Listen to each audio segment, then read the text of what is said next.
أشهد أن لا إله إلا الله وحده لا شريك له وأشهد أن محمدا عبده ورسوله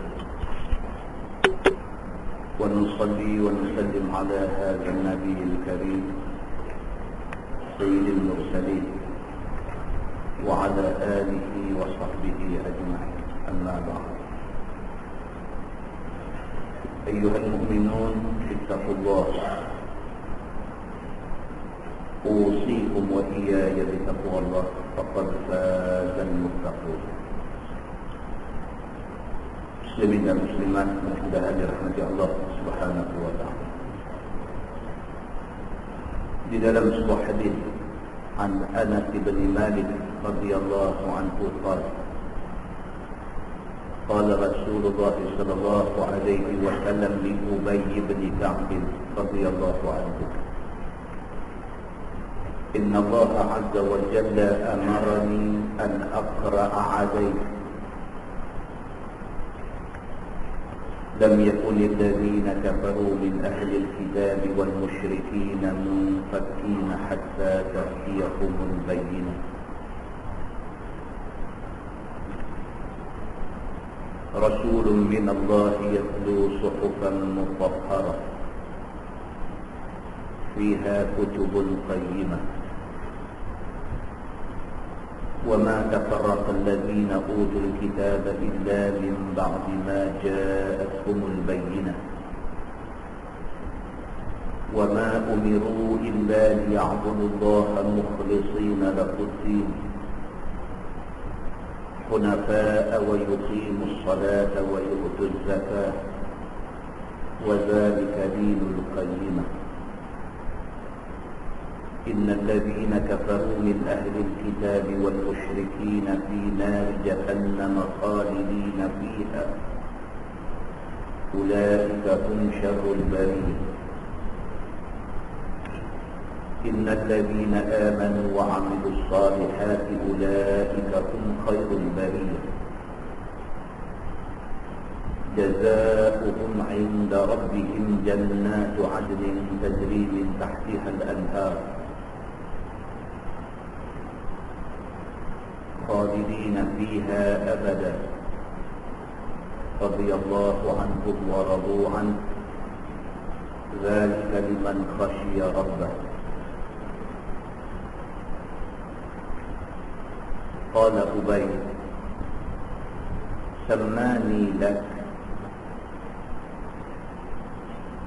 قال رسول الله صلى الله عليه وسلم نعم، فبكى أو كما قال hadis sahih muttafaqun alaih. Daripada Anas bin Malik radhiyallahu anhu, kata dia, satu hari Nabi sallallahu alaihi wasallam bersabda kepada Ubay bin Ka'b. Anas bin Malik dia cerita, dia kata satu hari Nabi SAW kata pada Ubay bin Ka'b, Nabi kata dekat dia, Inna Allah azza wa jalla amarani an aqra'a alayk. Dia kata Allah subhanahu wa ta'ala suruh aku baca dekat hang ayat ni. Kemudian Nabi pun baca ayat 1 sampai ayat 8 surah Al-Bayyinah.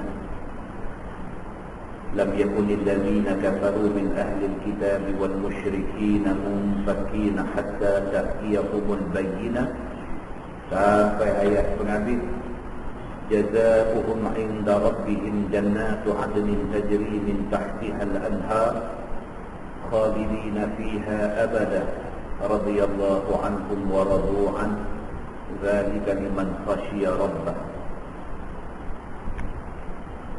Bila habis Nabi baca surah Al-Bayyinah ayat 1 sampai 8 ni, Ubay kata dekat Nabi, Ubay kata wasammani lak. Ubay kata dekat Nabi, betulkah Allah sebut nama saya pada Tuhan? Kan Jadi Nabi kata dekat dia, Nabi kata Ubay, Tuhan suruh aku baca ayat ni dekat hang. Kemudian Nabi baca lam yakuni. Orang kampung kata lam yakuni. Bukan kunin. Lam yakuni alladhina kafaru. Surah Al-Bayyinah. Nabi baca dekat dia. Nabi kata Allah suruh aku baca dekat hang ayat ni. Lepas itu Nabi pun baca ayat 1 sampai ayat 8. Bila habis Nabi baca, Ubay bin Ka'ab kata dekat Nabi. Dia kata, ya Rasulullah wastammani lak. Betul ke Tuhan sebut nama aku dekat Tuhan? Kalau Tuhan sebut nama kita, kalau Nabi sebut nama kita pun cukup dah. Nabi kata dekat Ubay bin Ka'ab, Tuhan sebut nama.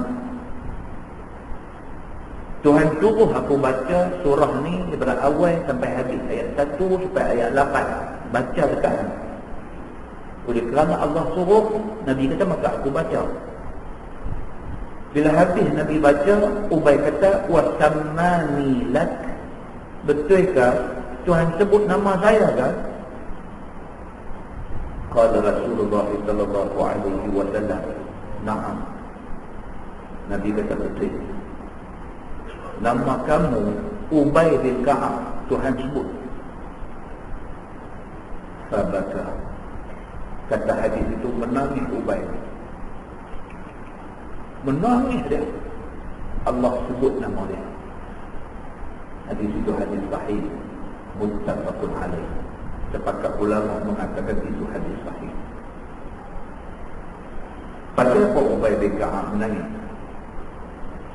Satu, kerana Ubay terharu,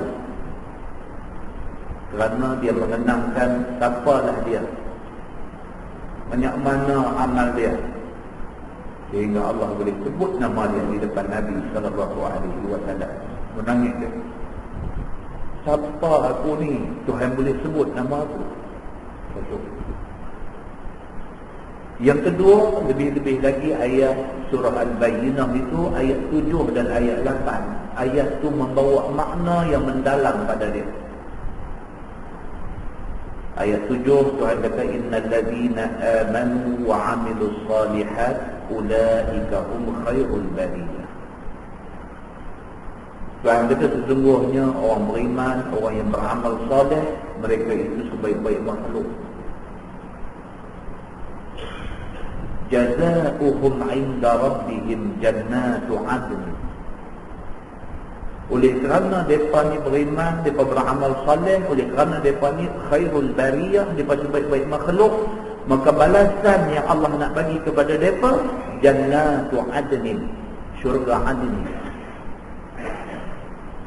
Tajri min tahtiha al-anhar. Yang kata syurga 'adn itu anak sungai mengalir di bawah dia. Khalidina fiha abada. Orang yang dapat masuk dalam syurga Adn ini kekal dia di dalamnya selama-lamanya. Radhiyallahu anhum. Ini part ni, bahagian ni lah yang betul-betul jatuh air mata Ubay bin Ka'ab. Allah Subhanahu wa ta'ala orang yang kata orang yang beriman, orang yang beramal saleh itu sebaik-baik makhluk, tak apa lagi. Allah kata orang yang amanu wa 'amilus shalihat, orang yang beriman, orang yang beramal saleh ini akan masuk dalam syurga Adnin. Tak apa lagi. Tapi bila ujung ayat tu Allah kata radhiyallahu anhum, Allah redha kepada mereka ni semua. Wa radu'an, dan mereka redha kepada Allah. Zalika liman khashiya rabbah. Itulah Tuhan kata orang yang takut pada Tuhan. Kena bahagian Ubay menangis. Pasal apa Allah suruh Nabi pilih Ubay daripada ramai-ramai sahabat dia ada? Pasal apa Allah suruh Nabi pilih Ubay pergi baca ayat ni?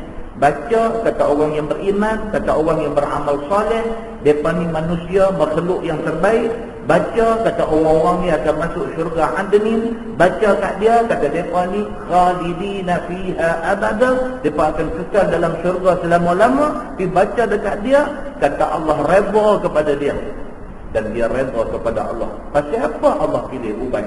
Ubay sangat istimewa, maka kerana tu dia dipilih oleh Allah Subhanahu wa ta'ala. Teriak Ubay bin Ka'ab. Muslimin dan muslimah yang dirahmati Allah sekalian, sahabat Nabi ini merupakan orang yang sampai ke tahap itu. Ni yang kata sahabat Nabi ini, orang yang masuk Islam depan Nabi, yang belajar Islam daripada Nabi, yang menjadi bukan sahaja penyokong, bukan sahaja pendokong, bahkan mereka ni menjadi orang yang sanggup mati untuk Nabi. Orang-orang macam ni, orang istimewa. Dalam-dalam istimewa ni, ada lagi yang istimewa, sehingga turun ayat Quran puji dia.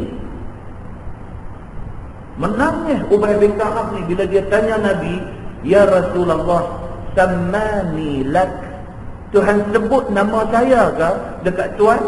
Nabi jawab sepatah. Nabi kata, "Na'am." Ya, nangis. Muslimin dan muslimat yang dirahmati Allah sekalian.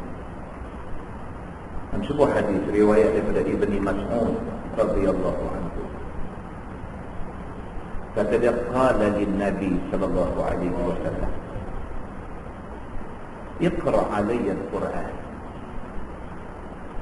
فقلت يا رسول الله أقرأ عليك وعليك أنزل؟ قال النبي صلى الله عليه وسلم إني أحب أن أسمعه من غيري.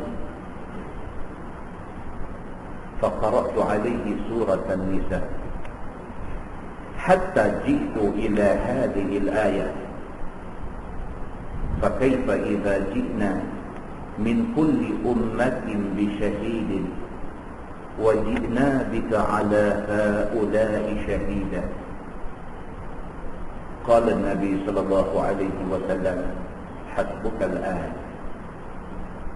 فالتفت إليه فإذا عيناه تذرفان، أو كما قال، hadis sahih muttafaqun alaih. Daripada Abdullah bin Mas'ud radhiyallahu anhu, kata dia, satu hari Nabi mai dekat dia, Nabi kata dekat Abdullah bin Mas'ud, Nabi kata, "Iqra' alayya al-Quran." Tuan, satu kita kena tahu Abdullah bin Mas'ud ni dia salah seorang daripada sahabat Nabi yang Nabi akhirat dia apabila dia tafsir apa-apa ayat Quran. Ini terang. Nabi kata kalau sekiranya ayat itu ditafsirkan oleh Abdullah bin Mas'ud, maka tafsiran itu betul. Nabi endorse dia. Nabi kata orang ni kalau dia tafsir Quran, apa dia tafsir itu betul. Nabi kata endorsement tu mahal, tak boleh beli dengan duit. Yang kedua, Abdullah bin Mas'ud ni sepakat semua orang bahawa dia ni dia antara qurra, dia antara orang yang qari bila baca Quran. Hingga kan Nabi SAW suka dengar Abdullah bin Mas'ud baca. Maka satu hari Nabi SAW kata dekat dia, "Iqra' alayya al-Quran." Nabi kata, "Wahai Abdullah, baca Quran, aku nak dengar." Kata Abdullah bin Mas'ud, dia kata, "Ya Rasulullah, aqra'u alayka wa alayka unzil?" Dia kata, "Ya Rasulullah, saya nak baca Quran dekat Tuan, sedangkan Quran diturunkan pada Tuan." Maksudnya Quran tu Jibril turun main direct dekat Nabi. Patut-patut Nabi baca, kami dengar. Tuan nak suruh saya baca, sedangkan Quran ni turun dekat Tuan. Dia nak abang kata, "Ya Rasulullah, Tuan lebih layak baca, kami patut dengar. Bukan saya baca, Tuan dengar." Qala Nabi sallallahu alaihi wasallam, "Inni uhibbu an asma'ahu min ghairi." Nabi kata, aku suka dengar orang lain baca kepada aku. Faqara'tu alaihi surah An-Nisa. Abdullah bin Mas'ud kata, maka aku baca surah An-Nisa. Aku baca daripada awal sampailah hatta jitu ila hadhil ayat. Sampai pada ayat ni Allah berfirman, "Fa kaifa idza ji'na min kulli ummatin bi syahid wa ji'na bika 'ala haula'i syahida." Ayat 41 surah An-Nisa. Yang bermaksud, bagaimanakah kamu ketika kami datangkan kepada setiap umat seorang saksi, dan kami jadikan engkau wahai Muhammad saksi kepada umat akhir zaman ini. Bila sampai tang ayat tu, Nabi sebab, Nabi dengar Abdullah bin Mas'ud baca surah An-Nisa daripada ayat 1. Nabi dengar dengan baca sedap dia, dengan Nabi menghayati patah-patah perkataan yang ada dalam surah An-Nisa tu. Bila sampai ayat 41 ni, Allah kata agak-agak macam mana keadaan apabila umat manusia tu dihimpun pada satu tempat, satu Nabi mai dekat mereka. Dihimpun manusia pada satu tempat, satu Nabi mai dekat mereka. Yang Nabi tu kerja dia menjadi syahid, dia menjadi saksi depan Tuhan. Dia akan tunjuk di kalangan umat dia ni siapa yang beriman ikut dia. Dan Nabi dan Allah Subhanahu wa taala sebut dalam ayat tu, Muhammad, kamu akan menjadi saksi kepada umat akhir zaman ini. Nabi bila sampai tahun tu ketat dada dia, tak boleh nak kata apa. Ayat mata keluar. Nabi kata dekat Abdullah bin Mas'ud yang duk baca ayat tu, Nabi kata hasbukal an. Nabi kata cukup sampai tahun tu. Hasbukal an, cukup sampai dekat tu. Faltafattu ilaih, Abdullah bin Mas'ud kata, aku beralih tengok ke Nabi. Fa idza aynahu tazrifan, air mata Nabi mengalir deras. Hadis itu hadis sahih muttafaqun alaih. Muslimin dan muslimat yang dirahmati Allah sekalian. Tadi kita kata sahabat. Tadi hadis tak mula kita baca tadi cerita tentang Ubay bin Ka'ab. Nabi baca dekat dia surah Al-Bayyinah, menangis dia. Ini pula Nabi SAW suruh Abdullah bin Mas'ud baca surah An-Nisa sampai ayat 41, Nabi menangis. Di dalam sebuah hadis lain riwayat daripada Abdullah bin Syikhir radhiyallahu anhu, kata dia, ataitu Rasulullah sallallahu alaihi wasallam wa huwa yusalli wa li jawfihi azizun ka'azizil mirjal min al-buka, atau kama qala, hadis riwayat Imam At-Tirmizi dan Abu Dawud daripada Abdullah bin Asy-Syikhir radhiyallahu anhu. Kata dia, satu hari aku nak jumpa Nabi. Bila aku sampai, kebetulan Nabi tengah sembahyang. Satu sahabat nak jumpa Nabi, nama dia Abdullah bin Asy-Syikhir. Dia kata, satu hari aku nak jumpa Nabi, ada satu hal nak cakap dengan Nabi. Bila aku sampai saja, wa huwa yusalli, kebetulan Nabi tengah sembahyang. Wa li jawfi azizun ka'azizil mirjal min al-buka. Aku boleh dengar, dia kata, daripada dada Nabi bunyi mendidih suara Nabi ni seperti mana mendidih batu yang dijerang atas satu periuk.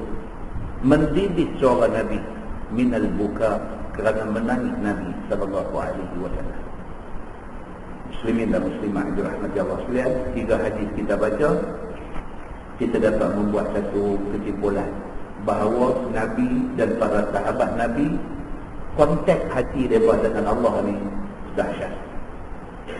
Kontak hati mereka dengan Tuhan ni, kontak hati itu cukup dahsyat. Tersentuh hati mereka bila dengar ayat Quran, bila dengar pesan agama, tersentuh ayat mata keluar. Dan Nabi SAW sebut dalam hadis yang satu daripada Abi Hurairah radhiyallahu anhu, kata dia, qala Rasulullah sallallahu alaihi wasallam, la yalijun nar rajulun baka min khasyatillah hatta ya'ud al-laban fi ad-dar wa la yajtami'u ghubarun fi sabilillah wa dukhanu jahannam, atau kama qala, hadis riwayat Imam At-Tirmizi. Daripada Abi Hurairah radhiyallahu anhu, kata dia, Nabi sallallahu alaihi wasallam bersabda, Nabi kata, la yalijun nar rajulun baka min khasyatillah. Nabi kata, satu orang laki-laki yang teriak kerana takut kepada Allah, dia tak akan masuk neraka.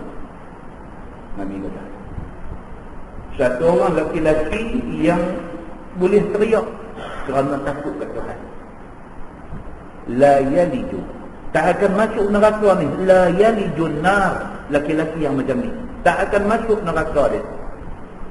Dia duduk seorang-seorang, dia ingat-ingat balik, dia kenang-kenangkan balik dosa dia, maksiat yang dia buat, kesalahan dia ingat balik, ayat mata jatuh. Mana-mana orang yang boleh sampai macam tu, takut dia kepada Allah ni sampai dia jadi macam tu, Nabi kata dia tak akan masuk neraka. Nabi kukuhkan lagi apa yang Nabi kata tu. Nabi kata, hatta ya'udal laban fid dar'. Mustahil dia ni akan masuk neraka seperti mana mustahil susu yang diperah daripada menatang, susu tu mustahil masuk balik dalam tetek dia. Nabi nak mentaukidkan, Nabi nak mengukuhkan apa yang Nabi kata. Nabi kata, mana-mana orang yang pernah teriak kerana takut kepada Allah, Allah tak akan bagi dia masuk neraka. Mustahil orang yang pernah teriak kerana takut kepada Allah ni akan masuk neraka. Nabi kata, seperti mana mustahilnya apabila satu orang pergi perah susu lembu, susu tu mustahil masuk balik dalam tetek lembu tu. Wala yajtami'u ghubarun fi sabilillah wa dukhanu jahannam. Dan mustahil, seperti mana mustahilnya orang yang kena debu di dalam perang sabilillah, dia boleh kena asap neraka jahannam. Mustahil, Nabi kata. Satu orang yang turun dalam perang jihad dan dia syahid dia dalam perang jihad itu, mustahil dia akan kena asap api neraka. Neraka tentu tak masuk, asap pun tak akan kena. Mustahil dia akan kena asap api neraka. Siapa dia?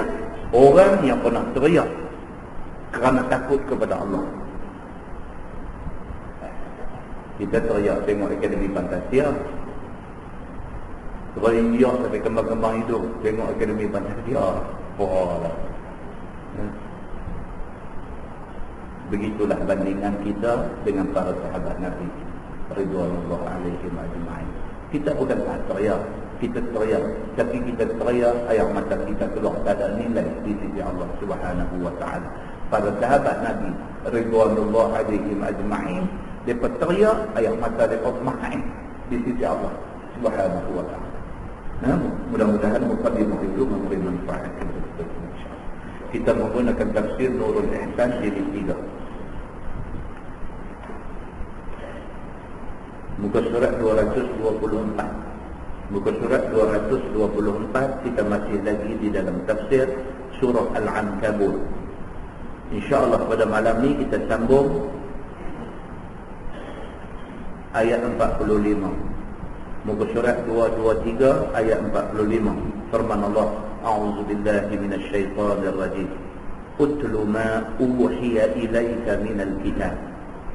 Baca olehmu wahai Muhammad barang yang diwahyukan kepada engkau daripada Quran. Damping diri kepada Allah dengan baca. Itu dia tuan-tuan. Nabi pun, bukan kata kita, Nabi yang maksum, yang tak berdosa tu pun, Nabi pun Allah suruh dia baca Quran. Apatah lagi kita. Itu je bandingan dia lebih jauh.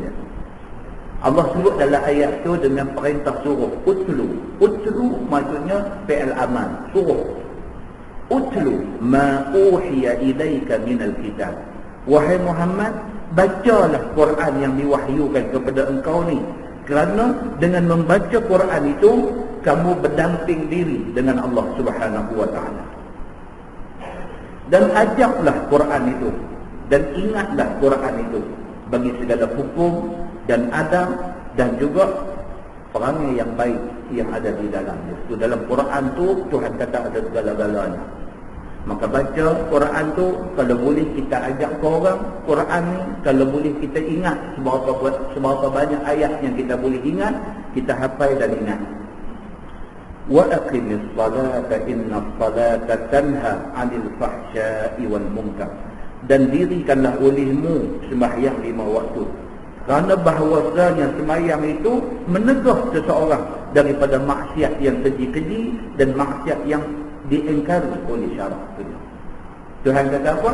Dia kata sembahyang, dia jadi pengadang, dia jadi perisai, dan dia jadi pendinding kita daripada buat jahat.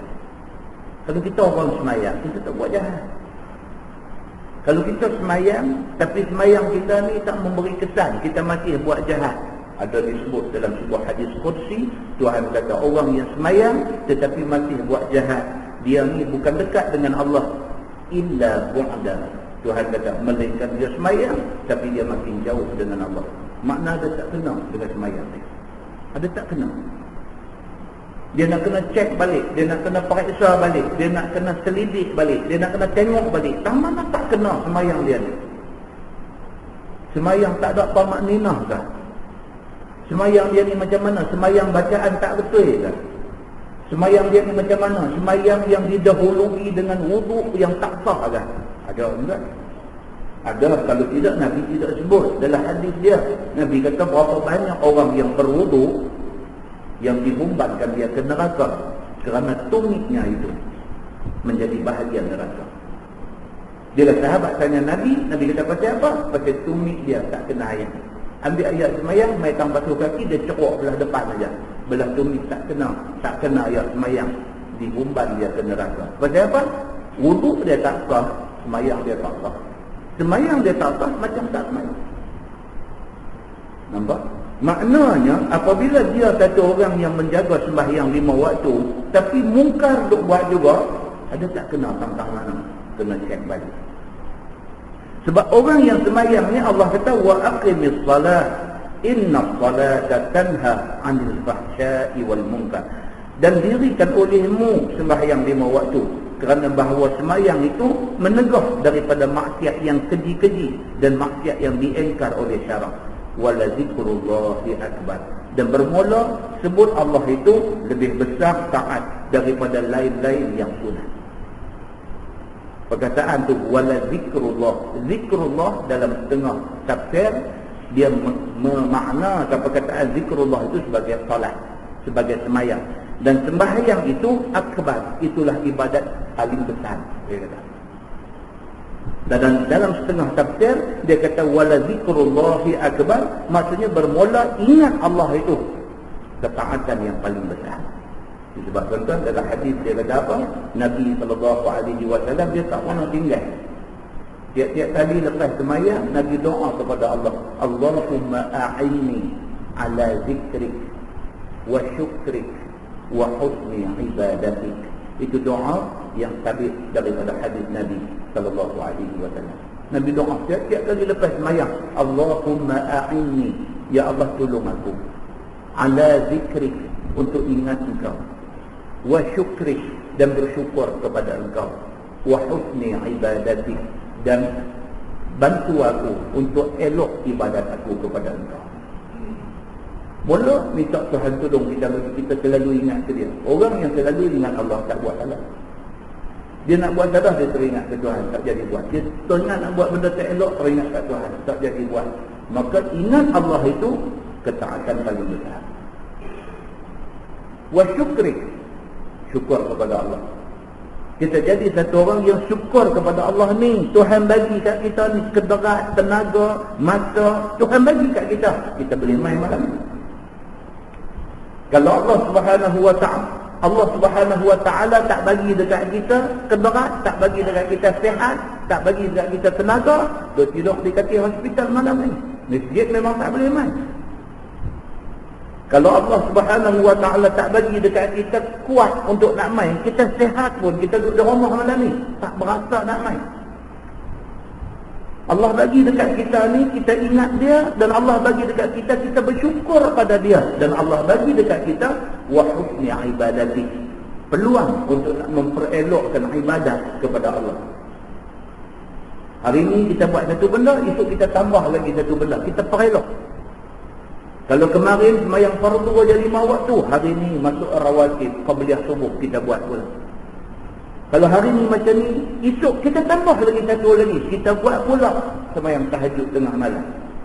wa husni ibadati, dan perelokkan ibadat kita. Kita minta kepada Allah Subhanahu wa taala kerana dia membawa kita kepada lebih lagi mentauhidkan Allah di dalam hati.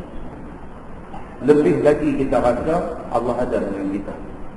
Sama sahaja disebut itu dengan lidah ataupun dengan hati. Dia kata yang penting ingat Allah. Tentu sebab tengok kalau orang bagus-bagus ni kadang-kadang dia duduk saja pun tangan dia tasbih duduk jalan. Mulut dia tak bunyi bergerak, tak nampak bergerak, tak bunyi suara apa, tapi tasbih duduk jalan. Tasbih duduk jalan tu hati duduk jalan. Mulut tak sebut subhanallah, subhanallah, subhanallah tak sebut, tapi tasbih duduk jalan tu hati duduk jalan. Meter pahala dia duduk jalan dengan Tuhan. Kita kata dia orang pun tunjuk ke orang tu tarik tasbih. Dia tak ada ingat pun nak tunjuk ke orang. Dia kira bila dia tarik tasbih tu dia kontak hati dia. Hati dia duduk jalan. Subhanallah, subhanallah, subhanallah, subhanallah, subhanallah. Hati duduk jalan. Muslimin dan muslimat yang dirahmati Allah sekalian. Dia kata maka ingat Allah ataupun sebut Allah itu tak kira dengan lidah ataupun dengan hati. Umpamanya selalu terdetik dalam hati dia la ilaha illallah ataupun alhamdulillah ataupun subhanallah, benda tu duduk jalan dalam hati dia. Wallahu ya'lamu ma tasna'un, dan Allah Subhanahu wa ta'ala itu tahu barang yang kamu buat, maka balas Allah akan kamu dengannya. Kita buat apa pun Tuhan tahu. Kita duduk saja-saja hati duduk zikir, hati duduk jalan, alhamdulillah, alhamdulillah, alhamdulillah. Allah Subhanahu wa ta'ala tahu, Allah balas setimpal dengan apa yang kita buat. Wala tujadilu ahlal kitab, dan janganlah kamu lawan bantah akan ahli kitab Yahudi dan Nasara itu, illa billati hiya ahsan, melainkan dengan bantah yang ia lebih baik bagi agama, seperti suruh kepada tauhid Allah dan suruh dia kepada agama Islam, dan terangkan kepada dia tentang keadaan Isa dan keadaan Uzair, mereka itu hamba Allah. Dia suruh kita ni wala tujadilu ahlal kitab. Kalau tak cukup ilmu, jangan kita berbahas dengan orang ahli kitab ni, sebab mereka pandai, mereka ada ilmu.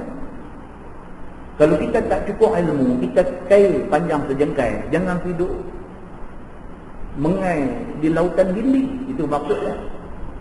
Kita ada apa sejengkai tu aja, kita nak pergi lawan berhujah dengan padri yang duk jaga satu gereja. Kena kita. Bukan pasal agama dia betul, bukan pasal kita tak betul, pasal kita tak cukup, kita duduk lawan hujah dengan dia. Bila kita tak cukup ilmu di dada, kita duduk tahan depan dia, kita kena. Bila kita kena, Islam terkena. Orang tak kata kita ni kalah hujah, orang kata Islam kalah hujah, pasal kita pi tu atas kapasiti kita sebagai orang Islam. Bila kita kalah dengan dia, orang kata Islam kalah. Maka agama dia bagi ingat, dia kata jangan kita hidup berdebat, berbahas dengan orang-orang ahli kitab ni, illa billahi hiya ahsan. Kalau nak pi juga dengan cara yang baik. Cara yang baik itu apa dia? Di antaranya dengan ilmu yang cukup. Dan dulu Allah yarham Ahmad Didat. Untuk jangan buat main dengan dia. Saudara Ahmad Didat, orang South Africa ni, jangan buat main dengan dia. Dia bukan saja Quran dia hafal, Injil pun dia hafal. Bukan Injil dia hafal, berapa version Injil tu ada, dia hafal version-version yang berlainan ni. Ada Injil nama Injil John, ada Injil nama Injil Matthew, ada Injil nama Injil Luke. Dia hafal semua ni. Dan bila dia berhujah dengan padri Kristian ni, dia boleh quote, dia boleh petik chapter berapa, ayat berapa dalam Injil kata macam ni. Kemudian dia boleh tunjuk balik Quran kata macam mana. Dia boleh beritahu pula dekat mereka, kata Injil yang hampa pegang ni bukan Injil yang sebenar, ini Injil yang telah pun diselewengkan. Dia boleh berhujah macam tu. Dia cukup ilmu. Dia pergi duduk di pantai tu, habis orang kalah dengan dia. Menang dia ni bukan menang Ahmad Didat, menang Islam. Berapa kali di pesta buku di Kuala Lumpur dulu duk buat di Cangkat Pavilion, ada satu gerai duk jual videotape, zaman tu videotape, duk jual videotape, dia berdebat dengan padri-padri besar dunia. Dan dia boleh challenge mereka sampai mereka ni tak ada perkataan nak jawab depan dia. Dan dia boleh bagi tahu pula dekat mereka, kata yang hampa duk pegang ni Injil yang telah diselewengkan. Dia kata Injil yang Allah buat turun kepada Nabi Isa alaihi salam dulu kata macam ni. Dia kata dia boleh quote, dia boleh baca pula dekat mereka. Mereka tak boleh nak kata apa kat dia. Akhirnya apa jadi? Gereja turun dia beli semua video yang ada tu. Mereka tak mau bagi gereja, tak mau bagi orang lain tu. Bila dia duduk pada kedudukan itu, Islam didaulatkan dengan nama dia. Muslimin dan muslimat yang dirahmati Allah. Dan dia bukan berhujah kerana nak memperlekehkan ataupun nak menghina padri-padri ini. Tetapi cara dia berhujah ni, dia nak habaq dekat mereka. Kata hampa tersilap, hak betul macam ni. Cara dia berhujah tu, dia tidak menghina orang, dia tidak mengaibkan orang, dia tidak menjatuhkan maruah orang. Dia pelihara adab-adab dan akhlak-akhlak Islam. Dia kemukakan Islam itu agama yang betul. Dia pimpin mereka. Dia nak ajak mereka. Tinggal benda hak betul ni. Ikut yang ni betul. Dan melalui dia, Allah buka hidayah. Berapa ramai padri dalam dunia masuk Islam setelah berhujah dengan dia. Benda ni terbukti. Ada buku duk keluar dah ni tuan-tuan. Mereka interview ni padri-padri yang pernah berhujah dengan dia, yang kalah hujah dengan dia. Dan Allah buka hati mereka untuk menerima Islam. Sebab ada di kalangan mereka ni mencari kebenaran. Mereka duk pegang yang tu, macam mereka sangka benar. Bila ada satu orang boleh berhujah dekat mereka, boleh hujah dengan mereka, boleh bagi tahu dekat mereka, kata hak mereka pegang tu tak benar. Tak ada masalah bagi mereka untuk nak tinggal yang tak benar dan mencari yang benar. Muslimin dan muslimat yang dirahmati Allah sekalian. Maka Allah sebut dalam ayat tu, wala tujadilu ahlal kitab illa billati hiya ahsan. Maka jangan kamu lawan bantah, lawan hujah dengan ahli kitab Yahudi dan Nasara itu, melainkan bantah yang lebih baik untuk agama. Seperti kamu suruh dia mentauhidkan Allah, suruh dia masuk Islam, terangkan kepada dia Isa itu siapa, bagi tahu dekat dia Uzair itu siapa. Illa allazina zalamu minhum, melainkan segala yang zalim daripada mereka itu, yakni dengan lawan perang, tak mau bayar jizyah, maka kamu lawan bantah agar mereka itu dengan pedang sehingga Islam ataupun sehingga mereka bayar jizyah. Ada juga kafir hak jenis jahat. Allah dalam masyarakat kita hari ini, orang-orang yang kafir bukan Islam ni bukan semua jahat. Bukan semua jahat. Hak okey. Hak jahat-jahat kan. Sopa aja. Zaman Nabi pun sopa, ada hak kafir jahat. Tok Safi duk hujah apa dengan mereka, Tok Safi duk dekat dengan mereka, Tok Safi duk serang apa-apa yang betul dekat mereka. Mereka ingat satu ya, orang Islam musuh mereka. Hak jenis macam tu ada. Hak jenis yang kafir. Tetapi apabila Nabi mai berhujah, mereka pasang telinga dengar, mereka balik fikir, mereka dengar lagi, mereka balik fikir, mereka dengar lagi, mereka balik fikir. Maka akhirnya mereka kata apa hak Muhammad kata betul, maka kafir masuk Islam. Ada juga. So kita dalam mana-mana masyarakat pun kita tidak boleh pakai bohong. Sah kata dia bukan Islam, dia jahat. Sah kata dia bukan Islam, dia musuh kita. Bukan macam tu. Ada yang bukan Islam yang bersedia untuk nak menerima Islam. Ada. Kalau kita daripada awal kita ambil sikap kata mereka ni semua musuh kita tidak berdakwah kepada mereka. Muslimin dan muslimat yang dirahmati Allah sekalian. Maka Quran beritahu illal ladzina zalamu minhum, melainkan hak jenis kafir yang jenis zalim yang beringat nak perang dengan kita. Tengok apa jadi di London baru ni, yang apa satu van dia tempuh stesen kereta api apa bomba meletup. Buta-buta aja pergi tangkap orang Islam. Ada orang Jordan tu lelaki bini kena tangkap lepas tu. Bukan dia ada dalam van tu pun. Mereka memang dah tanda dah orang-orang ni semua. Bila jadi apa-apa pergi angkat mereka ni. Saja aja mereka buat zalim kepada orang Islam. Kalau memang dia ada dalam van tu, macam meletup tu dia dah lari keluar apa-apa pergi tangkap, tak apa. Buta pergi kena. Kerana satu insiden jadi menjadi sebab dia nak angkat berapa ramai yang ada. Ini kerja zalim yang telah dibuat kepada orang-orang yang baik-baik yang ada daripada zaman Nabi sampai zaman Nabi sampai nak kiamat itu ni. Beginilah keadaan. Dia akan berulang. Muslimin dan muslimat yang dirahmati Allah sekalian.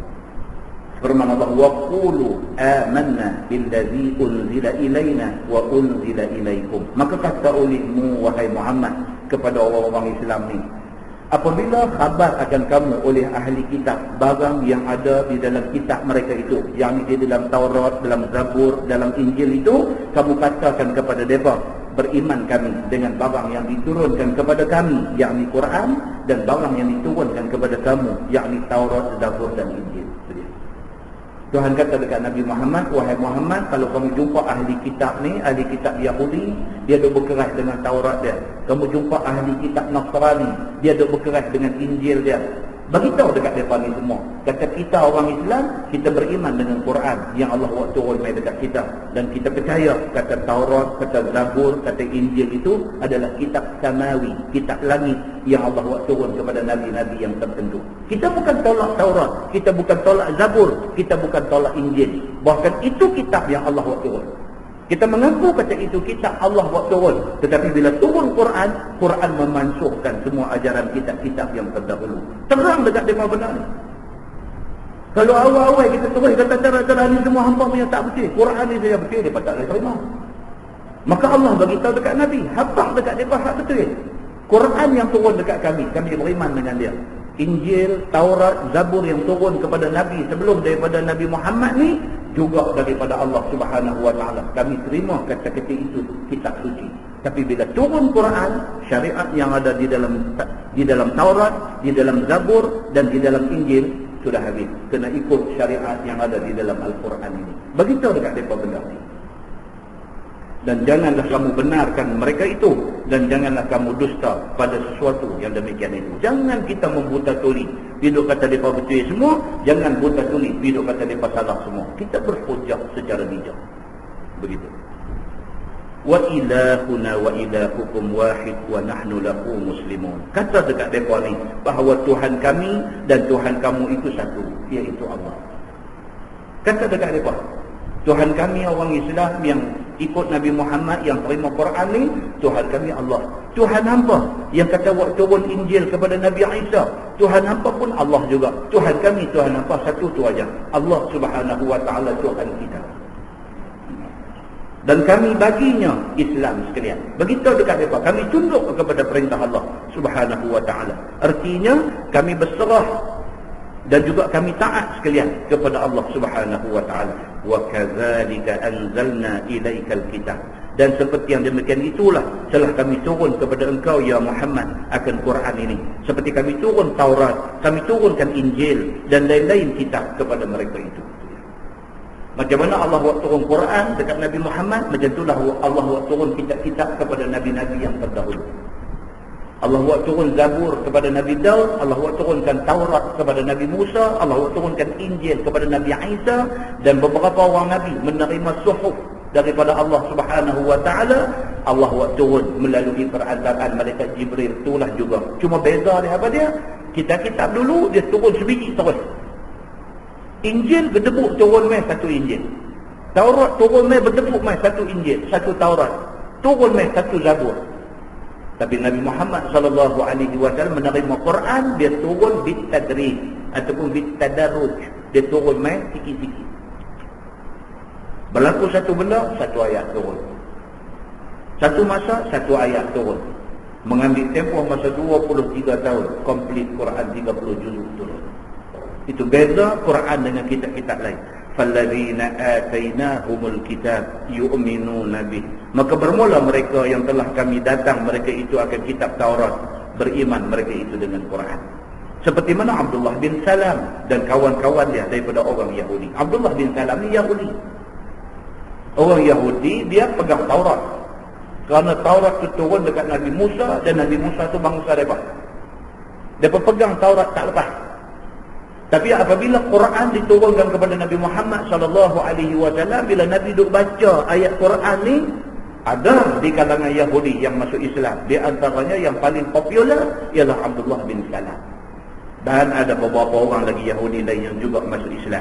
Dan juga penduduk Najran dan juga penduduk Habasyah daripada Nasara. Tuan-tuan, Raja Habasyah. Raja Habasyah mati.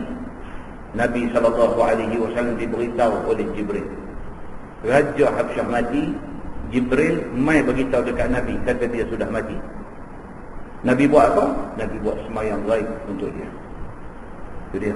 Sebagai tanda hormatnya Nabi SAW pada dia. Wa min haula'i man yu'minu bih. Dan setengah daripada mereka itu, yakni daripada penduduk Mekah itu, ada yang beriman dengannya, yakni dengan Quran itu, dan jadi Islam. Sama juga. Penduduk Mekah ni yang kata Abu Jahal, yang kata Abu Lahab, yang kata Abu Sufyan, yang kata macam-macam tu ada, yang menjadi pembesar, yang kontrol, yang menguasai Makkah pada masa itu. Bukan semua tolak apa yang Nabi bawa. Bukti dia apa? Abu Sufyan masuk Islam. Bukti dia apa? Khalid Al-Walid, panglima besar di Makkah pada masa itu, masuk Islam. Bukan semua tolak apa yang Nabi bawa. Sebahagian menerima apa yang Nabi bawa. Sebahagian tetap dengan kekafirannya. Begitu. Firman Allah, wa ma yajhadu untuk bukti balik. Wa ma yajhadu bi ayatina illa al-kafirun. Dan tiada engkar dengan segala ayat Quran kami itu melainkan orang-orang kafir Yahudi. Dan zahir bagi mereka itu bahawa sebenarnya Quran itu kalam Allah. Dan yang bawa datang dengannya itu sebenar-benar Nabi. Tetapi sengaja engkar mereka itu, maka jadi kafir mereka itu. Jenis bantah-bantah lah. Hati kecil mereka. Dalam bahasa agama dia kata dhamir. Dhamir ni hati kecil. Hati kecil mereka ni mengiyakan apa yang Nabi baca. Mereka dengar ni, mereka bukan orang bodoh. Mereka ada yang cerdik, yang pintar, usahawan terkenal, orang yang berjaya, pimpinan masyarakat. Mereka ni semua orang cerdik. Bila Nabi mai duk baca ayat Quran, mereka dengar, mereka ni sebagai orang cerdik, mereka boleh menilai betul tak betul benda yang Nabi Muhammad bawa ni. Hati kecil mereka tu mengiyakan. Mereka kata betul ni apa yang Muhammad bawa ni. Tetapi kerana kepentingan yang tertentu, mereka lawan Nabi. Sebahagian daripada mereka macam ni, bila dengar ni hati kecil, dia tak boleh bohong hati kecil dia. Macam kita lah tuan-tuan, macam kita hari ni lah. Kadang-kadang kita tengok satu orang, kita tengok hati kecil, kita bercakap. Baik dia ni, kita ingat dulu. Tapi kita, bila bercakap, kita kata dia ni karut apa macam ni. Tapi hati kita tak boleh bohong. Ini yang berlaku kepada orang-orang kafir Quraisy. Bila mereka tengok Nabi Muhammad SAW, tengok muka Nabi tu, takkanlah orang tua ni bohong. Muka Nabi tuan-tuan, kita tengok muka Datuk Ishaq Bahrum lah ni pun kita kata bagus dah. Datuk Ishaq Bahrum bekas mufti Islam tu, kita tengok muka dia tu, kita kata muka tu ayah ni bagus semua. Muka dia tu, kita tengok kalau orang kata dia bohong, kita tak percaya. Itu baru muka Datuk Ishaq Bahrum, belum muka Nabi SAW. Jadi orang-orang musyrikin Makkah dulu, mereka tengok Nabi ni satu orang yang mereka kenal daripada kecil. Daripada kecil ni mereka panggil Nabi Muhammad ni, dipanggil Muhammad Al-Amin, Muhammad yang amanah.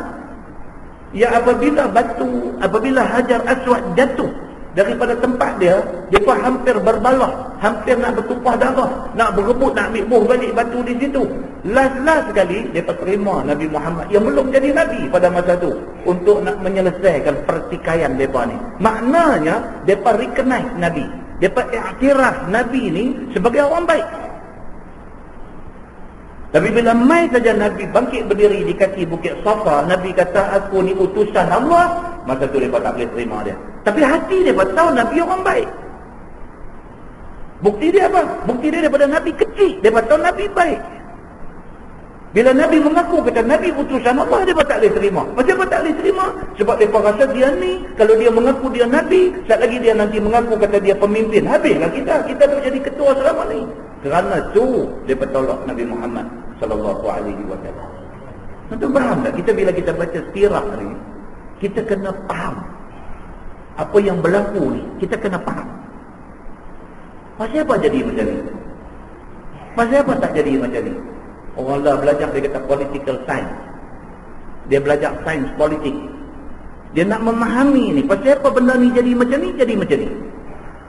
Pasal apa bila berlaku benda ni, jadi macam ni. Pasal apa?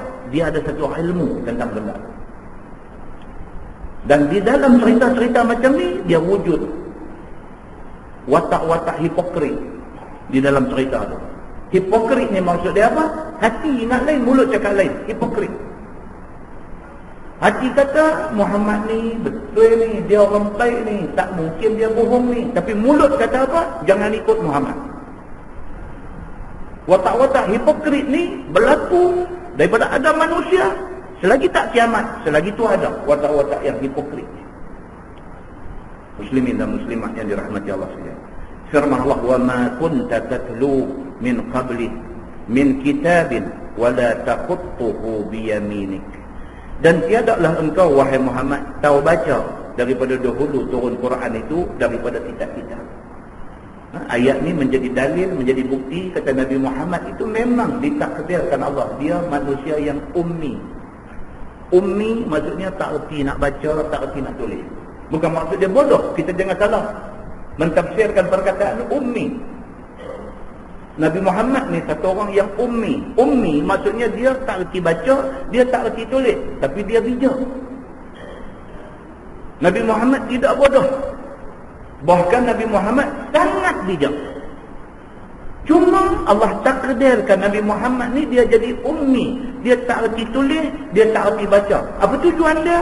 Tujuan dia supaya apabila Allah turun mai ayat Quran kepada Nabi, Nabi baca ayat Quran tu kepada orang-orang yang duduk di depan dia, mereka tak boleh nak kata Muhammad karang benda ni. Nak karang macam mana? Dia baca pun tak erti, tulis pun tak erti.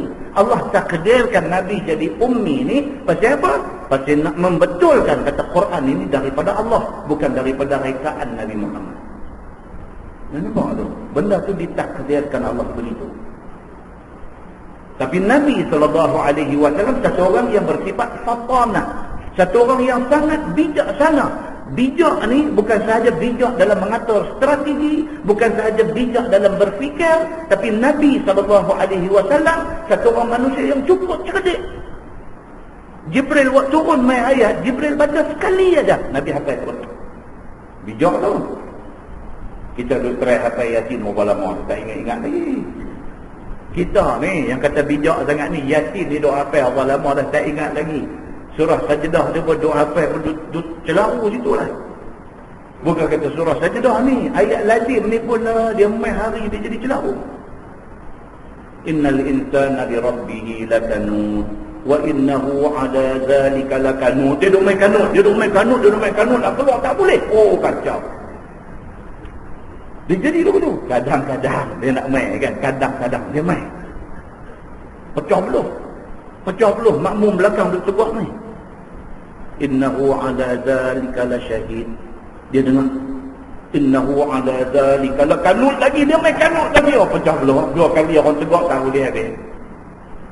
Tuan-tuan, cerdik tak mana kita ni, tak cerdik. Kita ni tak cukup cerdik, tak macam Nabi SAW.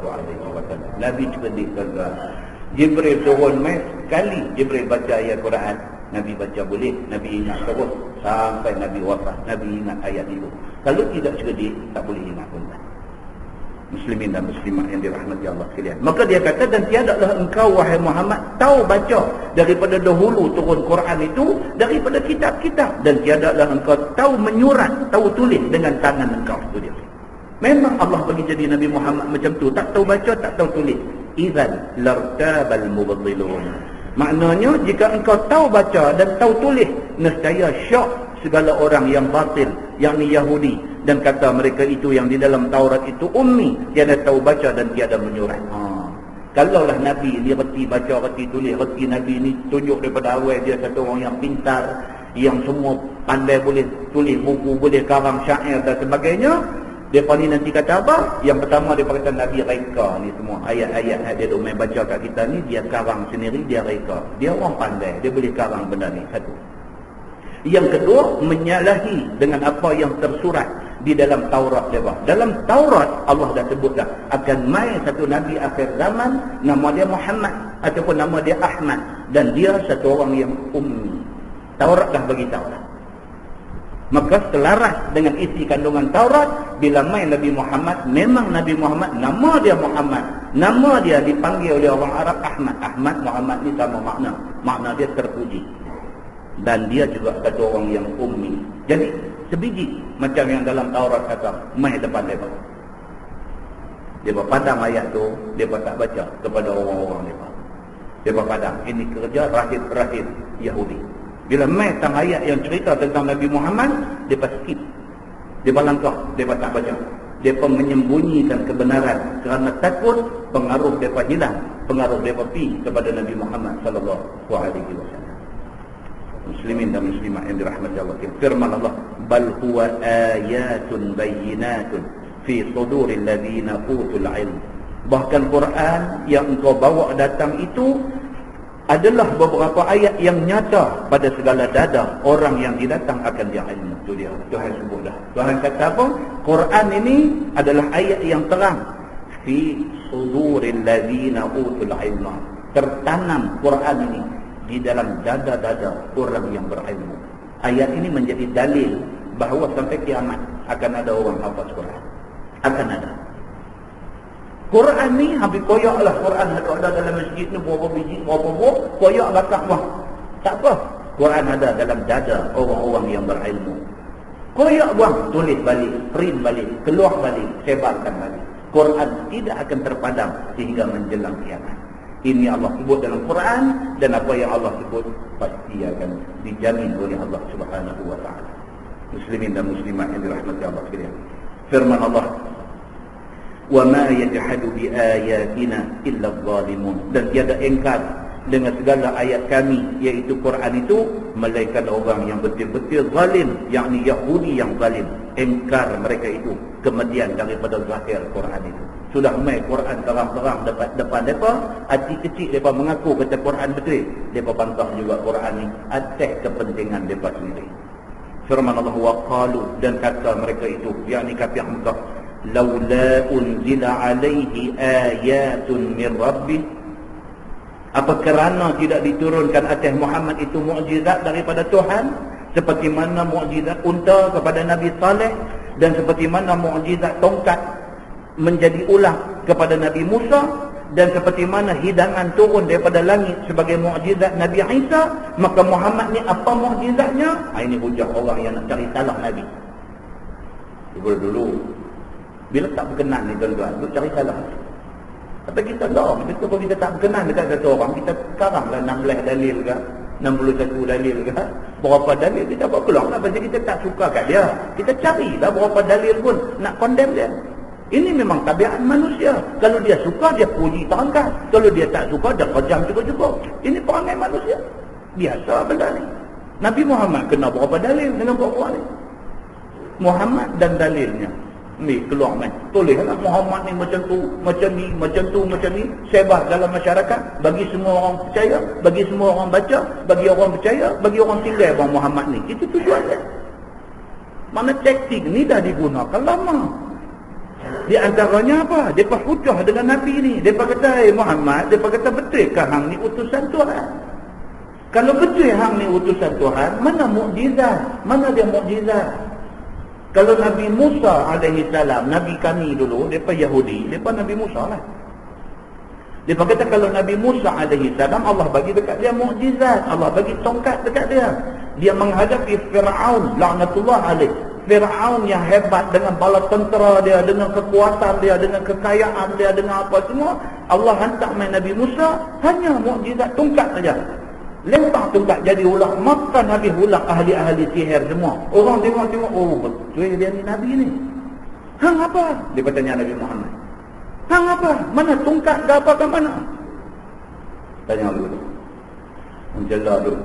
Bincang pasal betul ke? Orang nak hantar SMS mereka kata betul ke? Kayu hak buat kapal Nabi Nuh dengan kayu hak buat tongkat Nabi Musa tu kayu koka. Saya kata itu kayu Coca-Cola. Kita kata kalau kena mengena pun mereka betul. Itu kan bila pergi ke Mekah tu, bila pergi ziarah apa nama Jabal Tur ke apa ke semua, pakai tujuan tasbih kayu koka tu lah. Dua yang tu lah, bola poket biasa ni. Bawa ni seolah-olah bawa tongkat Nabi Musa, merepel lah. Bukan itu yang agama suruh kita duk tengok. Tak ada apa mukjizat tu, mukjizat Nabi tu saja. Kalau hari ni ada lagi tongkat tu pun kita tak boleh buat apa lah. Tongkat tu hanya menjadi mukjizat kepada Nabi Musa. Kalau ditakdirkan, kata bila kalau ditakdirkan tongkat tu dia bagi main kat masjid ikan batu buat baca khutbah duk pegang. Cari dia apa dah tongkat tu, lempar timpa kepala orang ya tak. Cari dia apa? tongkat tu mukjizat, maka Nabi Musa. Bukan tongkat tu apa-apa. Susah kalau orang kita ni, benda lagu tu yang dia nak percaya. Tanya, kalau ni betul kan ni kayu hak buat kapal Nabi Nuh dengan kayu hak buat tongkat Nabi Musa ni, kayu ni tak Ustaz? Peduli apa dengan kayu apa pun? Dia suruh kita berzikir. Muslimin dan muslimat yang dirahmati Allah sekalian. Maka dia bertanya Nabi Muhammad sallallahu alaihi wasallam, "Laula unzila alaihi ayatun min rabbi?" Apa kerana Tuhan tak turunkan kepada engkau wahai Muhammad apa-apa mukjizat seperti mana mukjizat unta kepada Nabi Saleh, tongkat jadi ular kepada Nabi Musa, ataupun maidah ataupun hidangan yang diturunkan Allah Subhanahu wa taala kepada Nabi Isa, maka engkau Muhammad apa mukjizat yang Allah bagi dekat engkau? Firman Allah, "Qul innamal ayatu 'indallah." Kata olehmu wahai Muhammad, hanya segala mukjizat itu urusan Allah. Tuhan turun Nabi Muhammad jawab kepada soalan bodoh daripada ni, soalan yang tak payah layan. Soalan ni tak payah jawab, buang masa pergi jawab benda-benda macam ni. Tidak semua soalan itu perlu kita jawab. Ada benda yang tak payah layan pun, buang masa. Allah kata dekat Nabi Muhammad apa? Soalan dia tanya ni, kalau Nabi Musa dapat tongkat, kalau sekiranya Nabi Nuh dapat yang tu, kalau sekiranya Nabi ni dapat yang ni, hang dapat apa? Jawab dekat mereka Muhammad, "Qul innamal ayatu 'indallah." Kata olehmu wahai Muhammad kepada mereka ni, sesungguhnya semua mukjizat itu urusan Allah, itu di sisi Allah. Diturunkan Allah akan dia betapa kehendaknya, bukan di tangan aku. Mukjizat ni Allah punya urusan.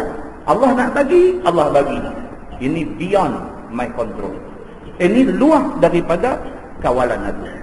Aku tak boleh minta dekat Tuhan, minta ya Allah bagi mai dekat aku tikar terbang. Zam-zam ala kaza. Tak boleh. Tak boleh. Itu cerita Firaun. Kita tak boleh, Nabi-Nabi ni dia tak boleh minta dekat Tuhan, ya Allah bagi mai dekat saya seruling sakti. Tak boleh. Dia habaq di sini, dia kata apa? Bagi tahu dekat mereka ni bahawa benda ni semua Allah punya urusan. Allah nak bagi apa, Allah nak bagi bila, Allah nak bagi dekat siapa, itu Allah punya urusan. Aku tak boleh minta, aku tak boleh kata apa-apa. Semacam mana aku tak boleh minta jadi Nabi, tapi Allah pilih aku jadi Nabi, macam itulah aku tak boleh minta apa mukjizat. Kalau Allah bagi, aku terima. Macam tu. Firman Allah Subhanahu wa taala, "Wa innama ana nadhirun mubin." Dan hanya aku, yakni Muhammad ini, kerja aku menakuti yang nyata akan ahli maksiat dengan neraka. Itu sahaja. Muhammad kata, Tuhan hantar mai aku ni, kerja aku apa dia? Kerja aku nadhir. Aku menjadi pemberi ingat kepada hamba semua. Jangan buat benda ni. Kalau buat, neraka tunggu hamba. Itu kerja aku. Nabi kata. Apabila mati, maka tiada taubat, maka susahlah hampa tiada disuruh kira pasal mukjizat. Kalau sekiranya hampa mati tak bertaubat, hampa akan kena neraka. Itu aku beritahu awal-awal. Dan tiada disuruh kira pasal mukjizat. Aku tak disuruh fikir apa mukjizat aku mau dan sebagainya. Aku tak disuruh fikir benda-benda ni semua. Firman Allah, "Awalam yakfihim anna anzalna 'alaikal kitaba yutla 'alaihim." Dan tidakkah memadai akan mereka itu bahawasanya kami telah turun atas engkau itu Muhammad akan kitab Quran ini? Tuhan dah mula kata.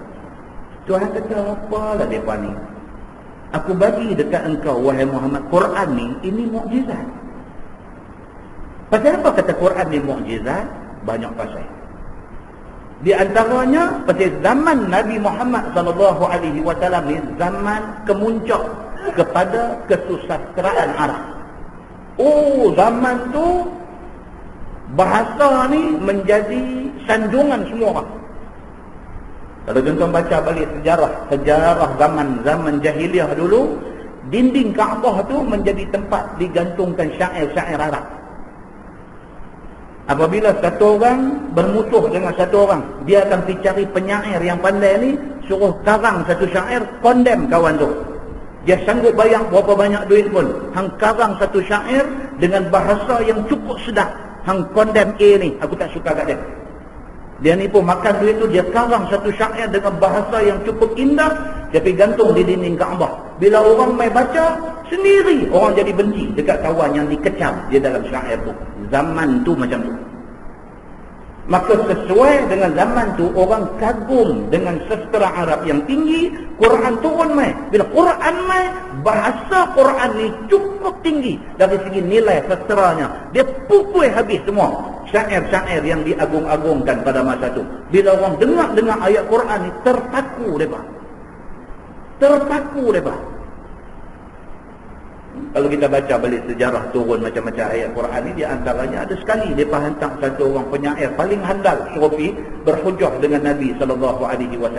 Bila dia sampai saja di sana, dia dengar Nabi dulu baca ayat Quran. Dia dengar, dia balik mai dekat mereka. Dia kata macam mana? Hang pukul dia tak jadi?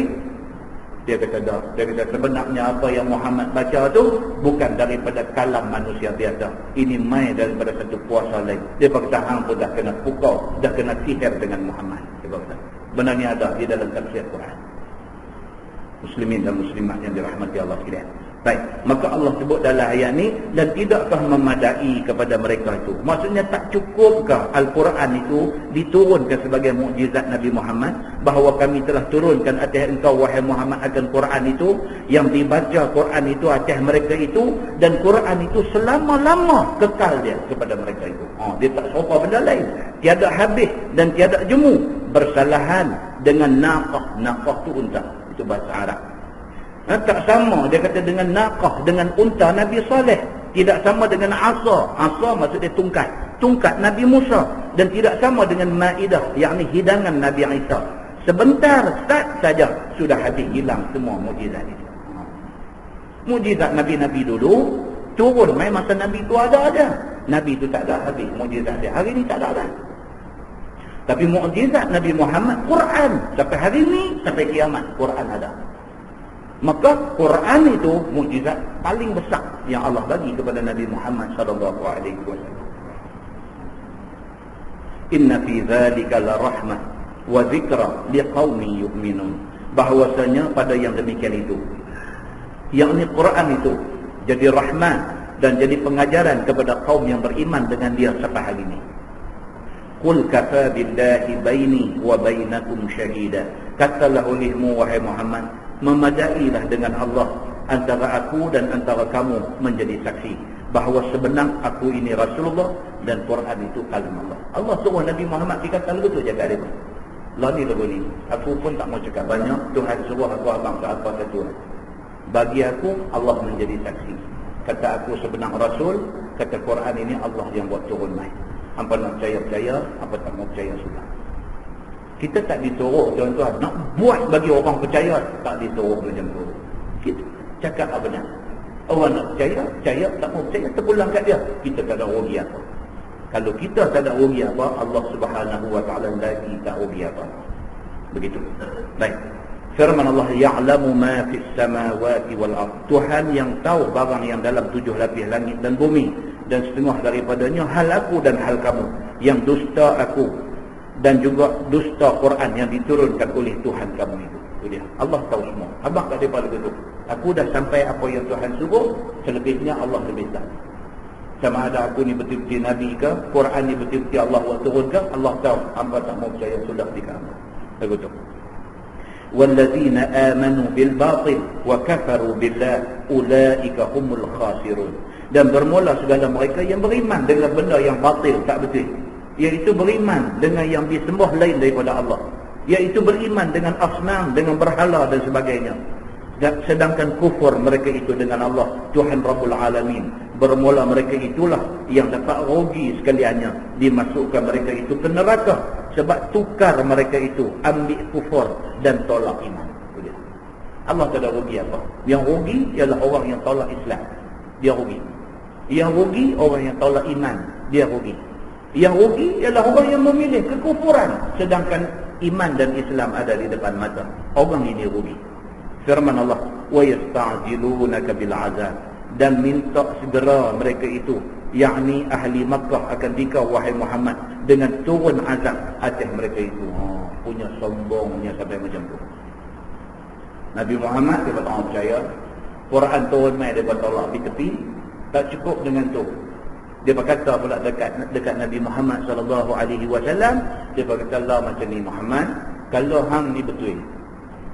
Hang abang dekat Tuhan hang, azab tu buat mai lah ni, kami nak rasa macam mana azab Tuhan hang." Oh, sampai peringkat tu. Tak boleh kata apa lah. Habislah maksimum keingkaran, kekufuran, bantah mereka ni sampai tahap maksimum. Lepas direct kata dekat Nabi Muhammad, dia berkata, "Wahai Muhammad lah macam ni, hang duk abang ni lama dah, duk ulang benda tu aja." Ada satu sahabat, dulu dia duk ikut kuliah, Allah tak ikut dah. Lepas tu ada satu sahabat lain ditanya dah, lama dah tak ikut kuliah, tak nampak. Mana pi sibuk sangat ke apa kan? Dia jawab apa? Dia kata, "Aku tak larang, duk ulang yang tu kan." Oh, kira khatam dah lah dia. Dia kata tak larang aku. Dia kata duk ulang yang tu kan. Kawan Wahabi ni tanya lah ulang apa? Dia abang yang tu duk pusing mai duk abang kata bantah masuk neraka. Pusing mai dah abang kata kalau buat baik dapat syurga. Pusing mai dia kata ceritalah benda lain sikit. Itu kena cakap satu tajuk aerospace pula lah. Cerita pasal aerospace lah, pasal apa nama ni, stesen angkasa lepas ke apa, kita kena cerita yang tu lah pula. Yang tu boleh lah tulang-tulang, tak boleh cerita tu selalu. Yang pentingnya apa dia? Yang penting ni kesudahan kita esok ni. Dua saja, syurga atau neraka. Yang tu saja. Maka sampai bila pun kita akan cerita benda tu. Cerita umat Nabi mana pun sama je. Cerita dia apa? Cerita dia Allah hantar mai Nabi, Allah hantar mai kitab. Siapa ikut Nabi tu, siapa beriman dengan kitab tu, dia dapat syurga. Sebutlah Nabi mana pun, cerita dia macam tu aja. Cerita pula, umat mana bantah Nabi mana. Dia bantah Nabi ni, dia kena halilintar. Dia bantah Nabi ni, turun mai batu daripada neraka. Dia bantah Nabi ni, mai ribut taufan. Dia bantah Nabi ni, mai banjir dekat. Cerita tu ulang. Jadi dia kata aku ni bukan tak habis mengaji. Dia kata tapi kalau diulang yang tu ya. Kalau orang Kuala Lumpur dia kata tak puasa aku. KL punya cakap macam tu. Tak puasa aku. Yang tu aja. Oh letih lah. Oh berapa hari kita main mengaji, kita dah letih dah ni, dah berasa tak larat dengar dah. Tuan-tuan Nabi Muhammad 23 tahun berdakwah dulu. Kalau nak kira letih, kalau nak kira tak larat dengar cerita surga neraka ni, Nabi Muhammad tinggal orang. Muslimin dan muslimat yang dirahmati Allah sekalian. Jangan kita condemn Quran. Kita kata Quran ni duk repeat benda yang sama. Jangan kita condemn macam tu. Pasal apa? Kita condemn Quran sama dengan orang kita duk baca ni. Depa ni pun condemn Quran juga. Sedangkan Quran tu main nak pimpin mereka, nak bagi mereka ni duduk atas jalan kebenaran, nak bagi mereka sampai ke destinasi mereka, iaitu syurga dan keredaan Allah Subhanahu wa taala. Mereka nak terjun daripada landasan tu. Quran kata jangan duduk atas landasan, jangan turun. Mereka nak turun juga terima padah dia. Itu aja cerita dia. Muslimin dan muslimat yang dirahmati Allah sekalian. Maka dia beritahu di sini, dia kata sedih kepada mereka ni humul khasirun. Mereka ni orang yang rugi. Pasal apa? Pasal mereka ni pilih untuk nak masuk neraka dan mereka sendiri pilih untuk nak menolak syurga dengan mereka memilih kufur dan mereka menolak iman. Dia kata firman Allah wa yasta'jilunaka bil azab. Tidak cukup dengan tu, mereka minta segera supaya diturunkan azab ke atas mereka itu. Walaula ajalun musamma laja'akumul azab. Tuhan kata apa? Dan jika tidak kerana ajal pertangguhan yang sudah ditetapkan akan datang azab itu, nescaya datang akan mereka itu azab dengan segera di atas dunia. Tuhan kata apa? Kalaulah tidak kerana azab tu, aku dah tentu dah bila nak main. Kalau tak kerana aku dah tentu dah, depa minta aku bagilah tu juga. Tuhan kata. Tapi sebab Allah Subhanahu wa taala, Tuhan dia stick, dia pegang pada janji dia. Dia dah janji dah kata azab nak mai time ni. Maka Allah pegang pada janji dia. Innallaha la yukhliful mi'ad. Dia tak menyalahi janji. Allah dah janji dah azab tu masa ni akan kena hangpa. Sebelum mai masa tu hangpa buatlah derhaka macam mana pun, hangpa tak kena azab. Tapi mai masa yang aku janji, hangpa tak boleh lari.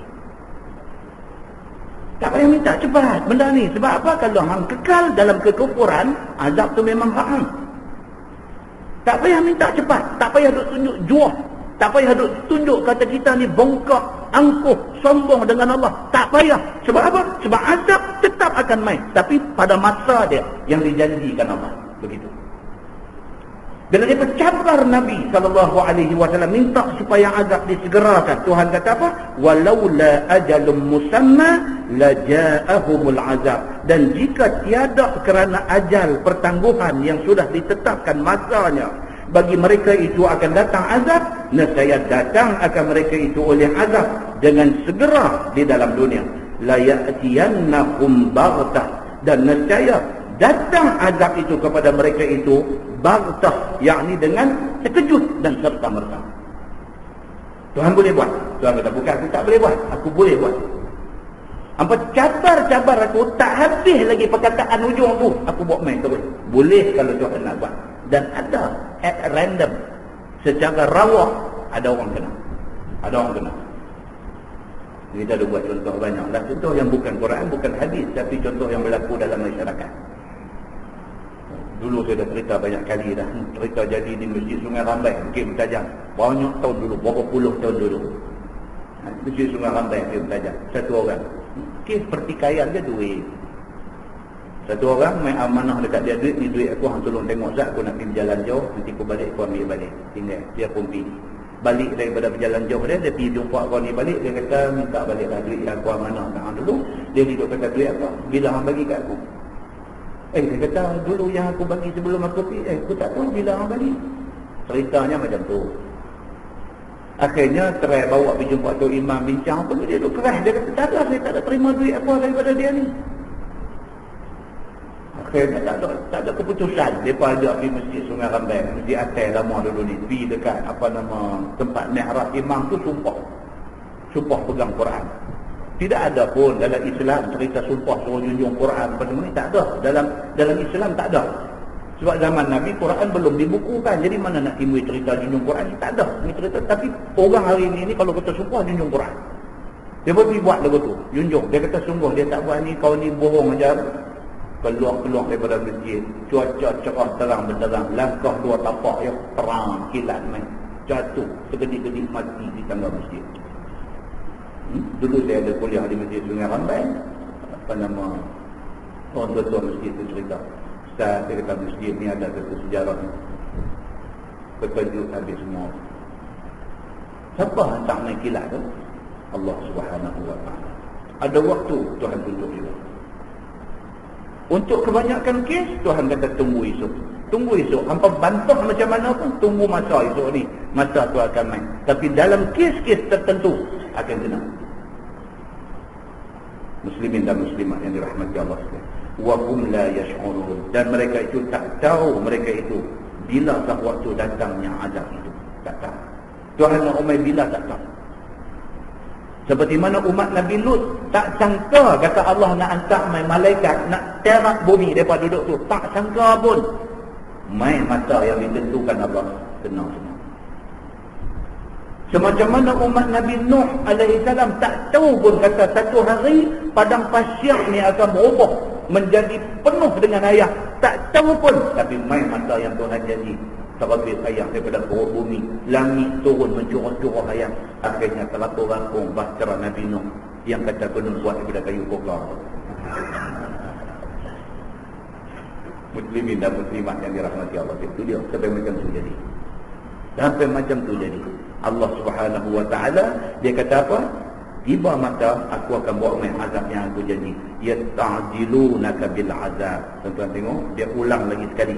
Tadi di atas tu sebut dah, yasta'jilunaka bil azab. Bawah ni Tuhan turun lagi sekali, sebut lagi sekali, yasta'jilunaka bil azab.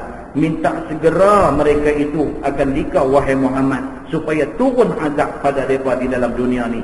Wa inna jahannama la muhitatun bil kafirin. Dan bahawasanya neraka Jahannam itu meliputi, yakni kepung atas segala kafir sekelilingnya. Tuhan beritahu. Tuhan kata jangan juah sangat, jangan sombong sangat dengan Tuhan, jangan duk cabar Tuhan tak tentu punca. Jangan macam tu. Tuhan kata hampa tak tahu yang kata neraka yang aku sediakan ni macam mana. Hampa cakap ni cakap orang jahil, hampa tak reti, tapi hampa cakap sombong macam tu. Tuhan kata apa? Dia kata wa inna jahannama la muhitatun bil kafirin. Dan bahawasanya neraka jahanam itu bila hampa kena esok ni, dia meliputi, dia kepung hampa segala kafir, sekeliling hampa api semata-mata. Depan api, belakang api, atas api, bawah api, kiri kanan api, habis. Pada masa tu manusia melutut di depan Allah Subhanahu wa taala. Yauma yaghsyahumul azabu min fawqihim wa min tahti arjulihim. Sebutlah olehmu wahai Muhammad kepada mereka ni, akan mai satu hari yang meliputi, yang akan mengepung mereka ni oleh azab Allah daripada atas mereka itu, daripada bawah mereka itu, daripada segala kaki mereka itu, iaitulah azab api neraka. Tuhan kata dia akan main masa tu. Takkan minta cepatlah, masa tu akan main kalau apa bantah.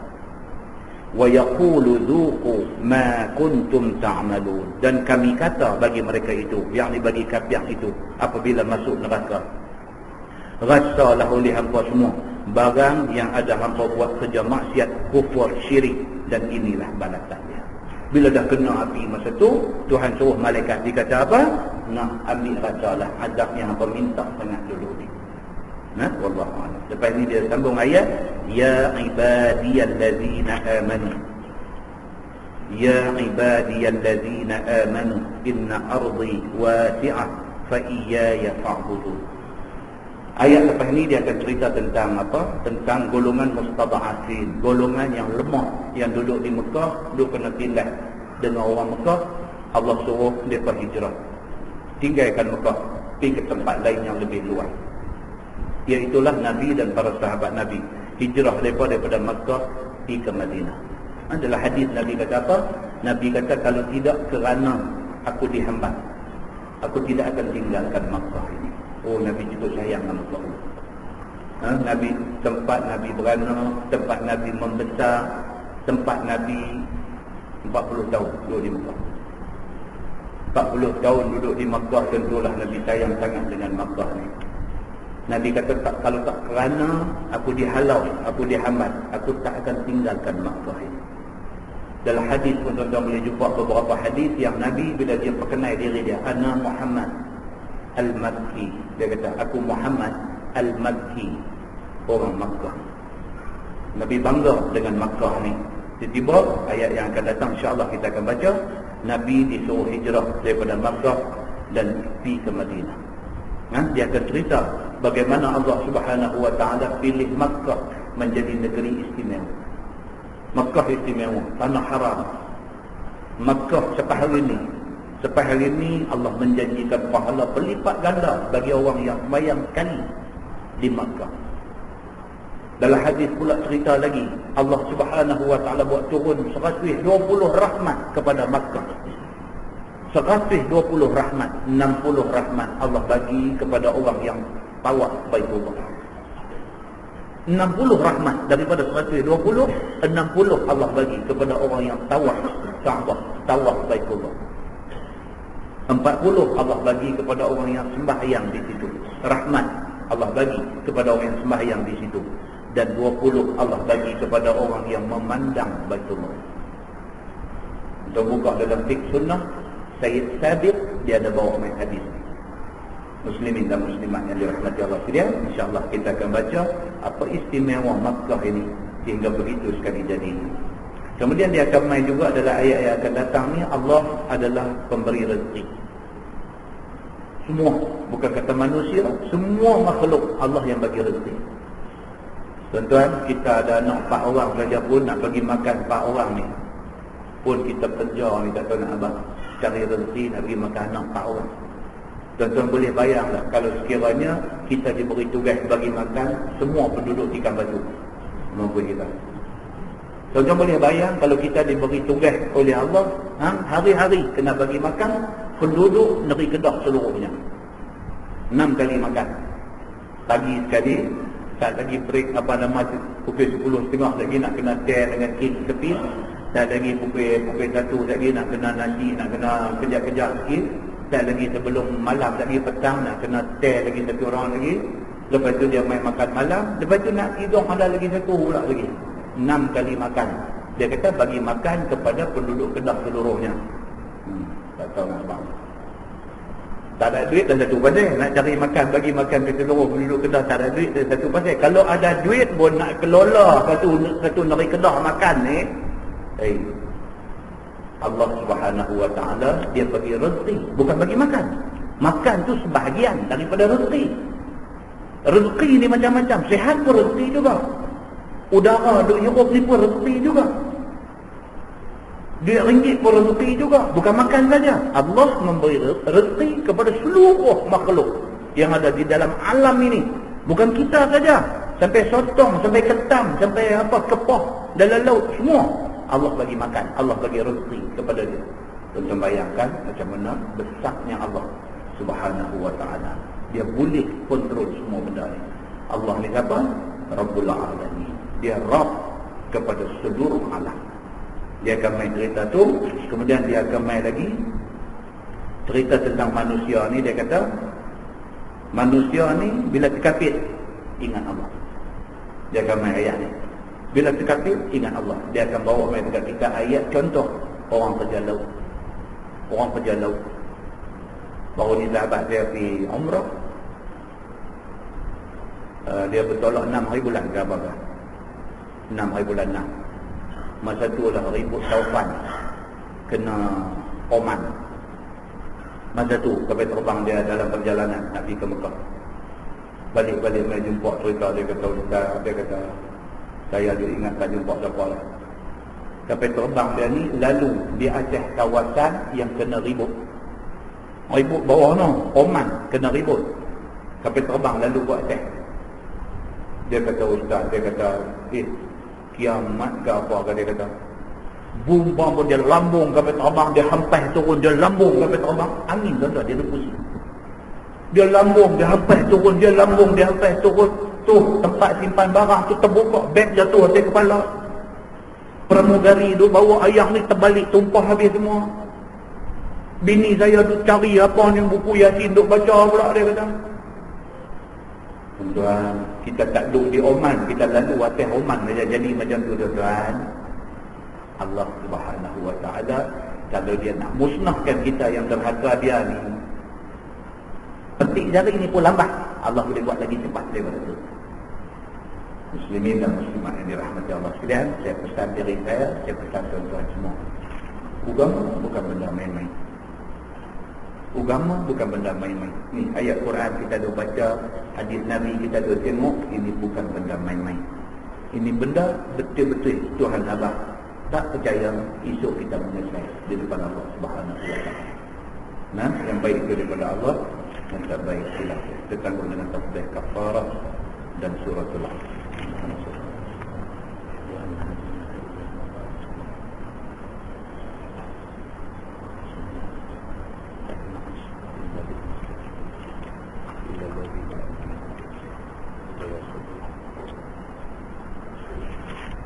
Kuliah kita bulan depan tak? Bulan depan tak ada cuti sekolah. Lepas tu bulan 9 puasa dah. Jadi saya mengambil kesempatan di sini minta ampun, minta maaf. Ni kira macam raya dah malam ni. Bulan depan cuti sekolah, jadi kuliah memang tak ada. Lagi puasa dah. Tuan masa macam tu juga. Masa dia macam tu. Jadi malam ni kira pengambil. Beraya lah kita malam ni. Saya minta maaf kalau selama saya main ni dah salah silap kasar bahasa, tuan-tuan tak kualiti sampai mana kerana kelemahan saya akui dengan kelemahan itu dan saya minta maaf banyak-banyak kepada tuan-tuan semua. Nah, boleh bila pula kita tengok saya akan ataupun kemudian depan pula kan. InsyaAllah kita tengok tadi. اللهم صل على محمد في الأولين والآخرين وسلم ورضي الله تبارك وتعالى عن سادتنا أصحاب سيدنا رسول الله أجمعين. بسم الله الرحمن الرحيم. الحمد لله رب العالمين حمدا يوافي نعمه ويكافئ مزيدا. يا ربنا لك الحمد كما ينبغي لجلال وجهك الكريم وعظيم سلطانك. رضينا بالله ربا وبالإسلام دينا وبمحمد نبيا ورسولا اللهم افتح علينا فتوح العارفين وارزقنا فهم النبيين بجاه خاتم المرسلين. اللهم فقهنا في الدين وعلمنا التأويل واهدنا صراطك المستقيم. اللهم أرنا الحق حقا وارزقنا اتباعه وأرنا الباطل باطلا وارزقنا اجتنابه. اللهم انصر الإسلام والمسلمين وأذل الشرك والمشركين والكفر والكافرين والنفاق والمنافقين والظلم والظالمين، وانصرنا على هؤلاء الذين يوعدوننا ويصدوننا عن سبيل الله. اللهم لا تدع لنا ذنبا إلا غفرته ولا مريضا إلا شفيته ولا هما إلا فرجته ولا دينا إلا أديته ولا مظلوما إلا نصرته ولا حاجة من حوائج الدنيا والآخرة إلا قضيتها يا رب العالمين. اللهم اجعل جمعنا جمعا مرحوما وتفرقنا من بعده تفرقا معصوما. وصلى الله على محمد وعلى آله وصحبه وسلم، والحمد لله رب العالمين. السلام عليكم.